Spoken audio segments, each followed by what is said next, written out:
What's up, everyone? Welcome to the NBA Daily Podcast, your home for useless facts about the NBA. My name's Dawson Shine, and I'm your host today.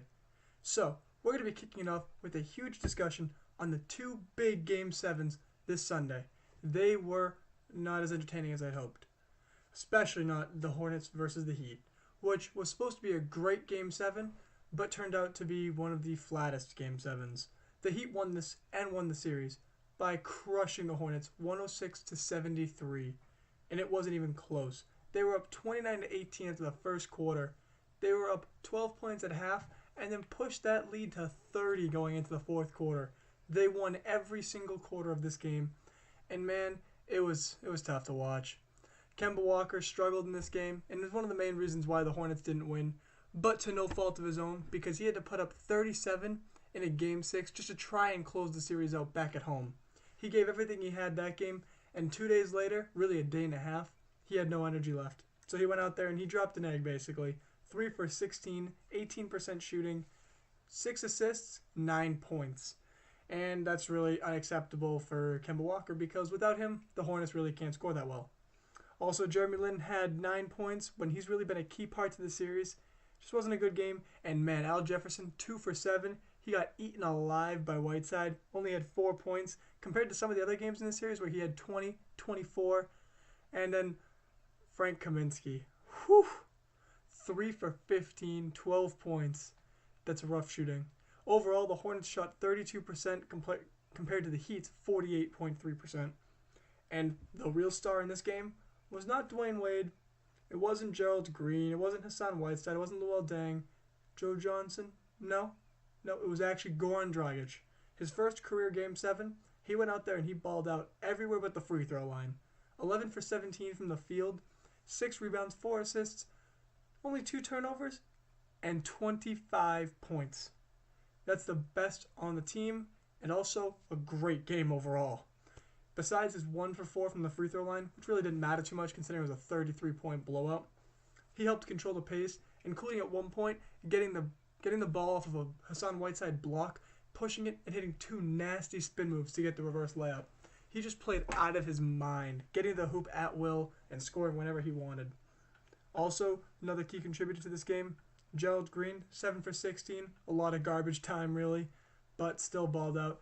And Hassan Whiteside dropped another monster double-double, 10 points, 12 rebounds, but the real key here is 5 offensive rebounds and 5 blocks. Now those 5 blocks aren't like those blocks where you knock into the stands and the other team, the Hornets, get the ball back again. No, when Hassan Whiteside stuffs the ball, he keeps it in play now, and it's huge because a couple of times it led to Goran Dragic's fast break points.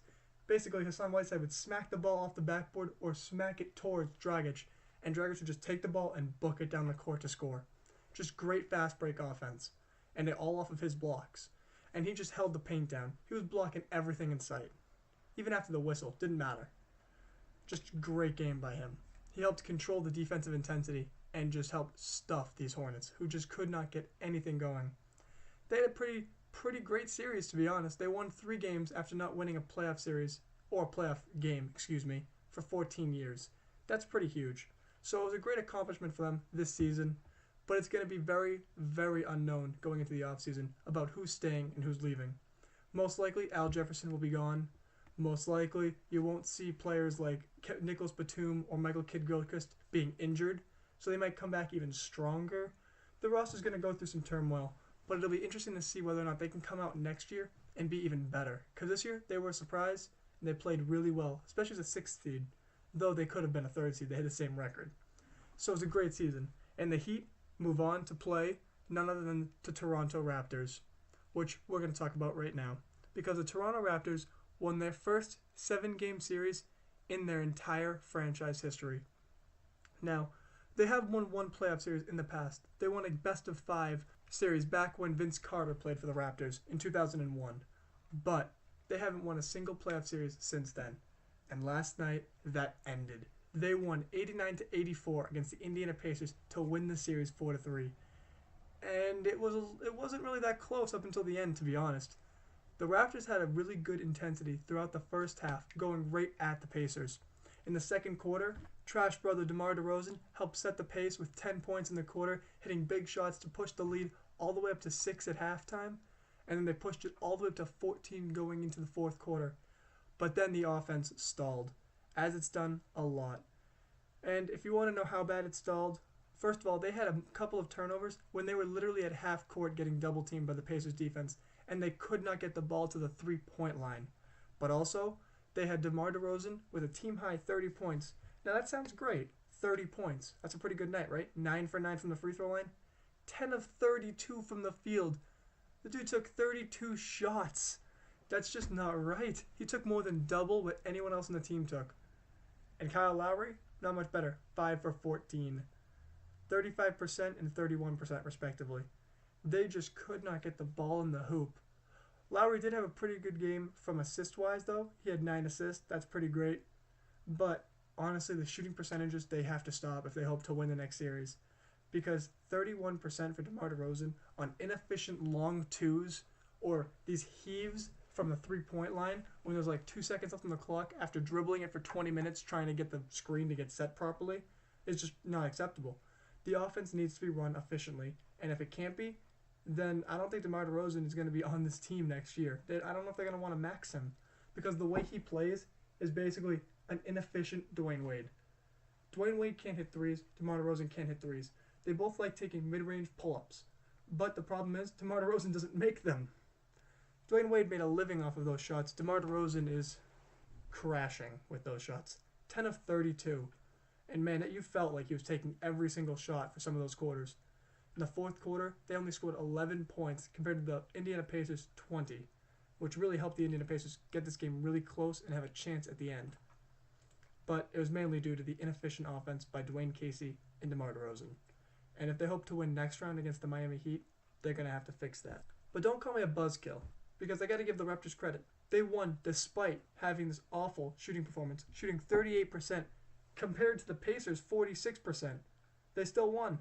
Offensive rebounding helped a lot, especially from Jonas Valanciunas with 6 of them, and Bismack Biyombo with 4. But it was also key that they had great games from Corey Joseph. As usual, he's had some good games. And Norman Powell. Boy had 5 for 6, 3 for 4 from 3, 13 points in this game, and he's a rookie. Just an amazing game from this rookie. And he's impressed me throughout the playoffs, especially with his shooting. Patrick Patterson also had great shooting from 3, and those two combined had a solid 24 points, which was really key in such a low-scoring game, because those aren't players that you normally can count on for consistent points. So when you get them, you got to accept them and be happy with it. On the other side of the ball, though, they had some great games too. Monte Ellis was 7 for 14. He had 15 points and 7 assists. He had a great game and hit a clutch 3 to get the lead within 2 points with only a minute and a quarter remaining. So it was really close. And also, can't stop without talking about Paul George. 8 for 18 from the field, 26 points, 12 rebounds, 1 assist. He did struggle with turnovers. He had 7 of them, but he had 3 steals. And you know what else he had? A 360 dunk in the first quarter. Paul George is ridiculous. He's in a Game 7. He is wide open going up for it. And instead of just dunking it, laying it in, he goes up and does a 360 just to show off in front of Toronto's crowd. And they started booing him, but I bet that got his team hyped up. And they played really well. They almost won this game, but they did struggle. And they just couldn't get it to close out. They had some great games also from George Hill, 19 points, but then they had some duds from other players, such as Miles Turner, who was 2 for 11. And he's a starting player, so he needs to be able to do better than that. But what a lot of people are saying, and what I'm kind of coming around to thinking too, is the real problem with the Pacers was Frank Vogel. Because his lineups really cost them this series. Especially in Game 5, when they had a chance to actually win this series, and they choked it over when Toronto came back in the fourth quarter and had their 13-point comeback.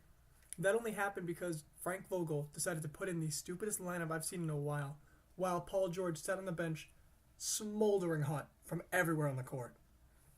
And that really cost them the game.